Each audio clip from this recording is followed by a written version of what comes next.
O DNA, ácido desoxirribonucleico, contém informações genéticas que coordenam o desenvolvimento e funcionamento biológico de todo o tipo de organismos celulares e a maior parte dos vírus. Ele está envolvido na transmissão de caracteres hereditários e na produção de proteínas, que são um dos principais compostos que constituem os seres vivos. O DNA é uma macromolécula celular formada por um encadeamento de nucleotídeos e organizada em duas fitas, formando uma dupla hélice. Os nucleotídeos são moléculas constituídas por um açúcar, a desoxirribose, um grupo fosfato e uma base nitrogenada. Nos nucleotídeos, a base nitrogenada se liga ao carbono 1', o grupo fosfato ao carbono 5' e o grupo hidroxila ao carbono 3' da desoxirribose. As ligações da cadeia de nucleotídeos se dão da seguinte forma. Ocorre uma ligação entre o carbono 5' de uma desoxirribose e o 3' da desoxirribose seguinte, criando-se assim uma polaridade de 5' para 3', sendo estes os termos usados para denominar as extremidades das fitas de DNA. Entre as fitas complementares, a extremidade 5' de uma se liga à extremidade 3' da outra. Portanto, as duas fitas se organizam de maneira antiparalela.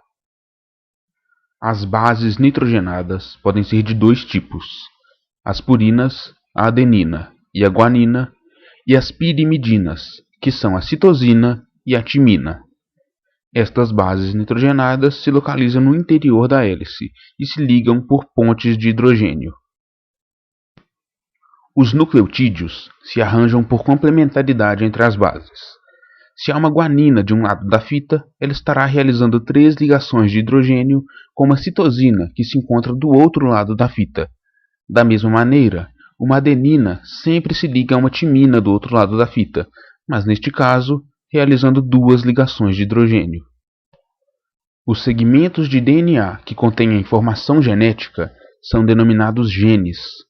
Neles estão todas as informações biológicas de um organismo que devem ser passadas aos seus descendentes ou às células filhas no momento da multiplicação celular. O resto da sequência tem importância estrutural ou está envolvida na regulação do uso da informação genética. A replicação é o conjunto de reações por meio das quais o DNA faz uma cópia de si mesmo cada vez que uma célula se divide e transmite suas informações às células filhas. A dupla hélice é um fator essencial na replicação do DNA. Durante a replicação, cada fita serve de molde para outra nova. Assim, das 2 moléculas filhas geradas, cada uma conterá um filamento da molécula anterior e um novo, produzido pela replicação, o que faz com que o processo seja do tipo semi-conservativo. Este processo segue o sentido 5' para 3'. Sendo o DNA uma estrutura de dupla hélice, como acontece então a separação destas fitas para que a replicação ocorra?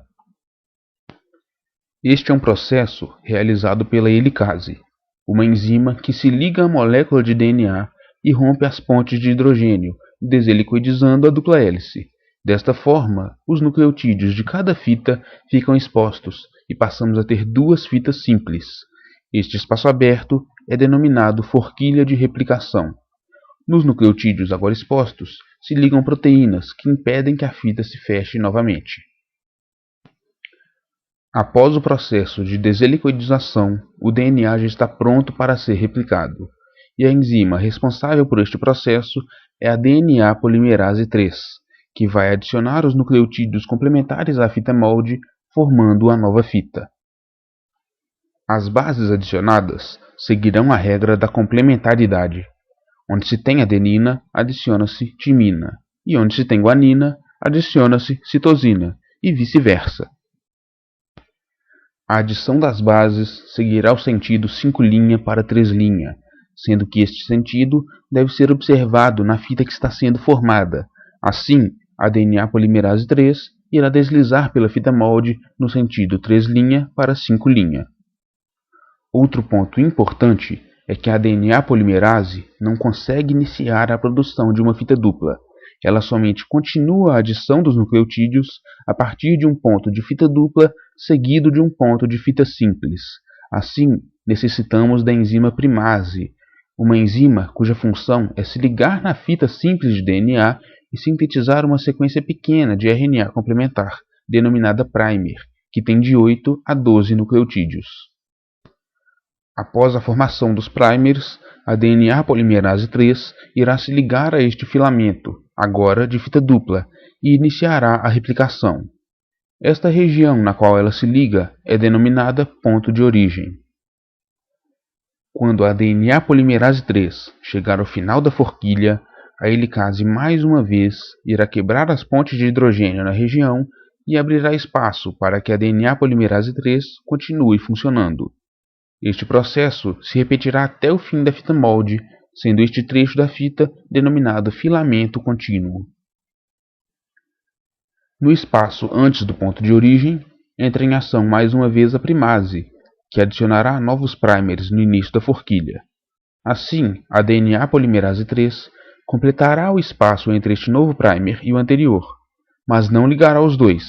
Esta função é da ligase e só ocorre após a remoção dos primers, processo realizado pela DNA polimerase 1, que deleta o primer e o substitui por uma fita de DNA complementar.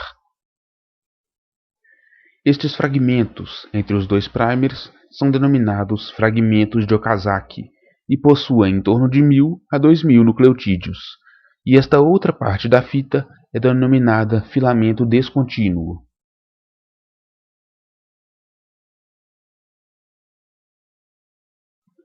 Revisando. Para que a replicação ocorra, precisamos das seguintes enzimas: helicase, primase, DNA polimerase 3, DNA polimerase 1, ligase, entre outras. A replicação começa com a abertura da forquilha pela helicase. Depois disso, a primase sintetiza os primers. Então, a DNA polimerase 3 sintetiza a nova fita. A DNA polimerase 1 retira os primers e os substitui por DNA, e a ligase liga estes espaços antes preenchidos pelos primers à fita de DNA.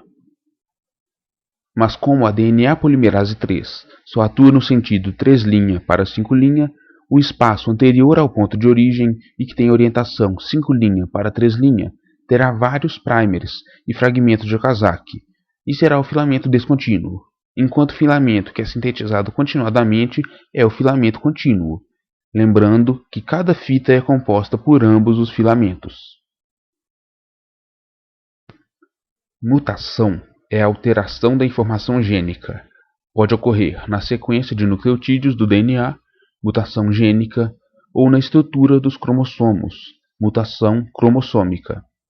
Falaremos aqui das mutações gênicas. Estas mutações ocorrem no momento em que há a síntese da nova fita de DNA. As mutações gênicas podem ser de 4 tipos: sinônimas, não sinônimas, sem sentido ou mudança de matriz de leitura. A mutação sinônima ocorre quando há alteração de nucleotídeo na sequência, mas o aminoácido codificado não se altera. A mutação não sinônima é semelhante. Há alteração do nucleotídeo, porém o aminoácido codificado é alterado. A mudança de matriz de leitura ocorre quando há deleção ou adição de um nucleotídeo, alterando assim toda a sequência subsequente. A mutação sem sentido ocorre quando a alteração do nucleotídeo resulta em um códon de parada. Os códons são trincas de nucleotídeos que podem corresponder a aminoácidos ou a ordens de parada ou de início de síntese de proteínas.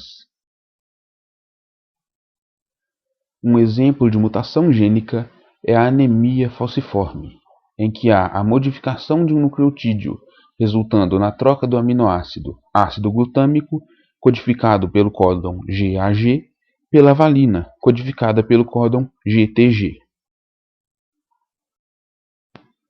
A mutação gênica, desde a origem da vida, é a única fonte primária de surgimento de material genético novo.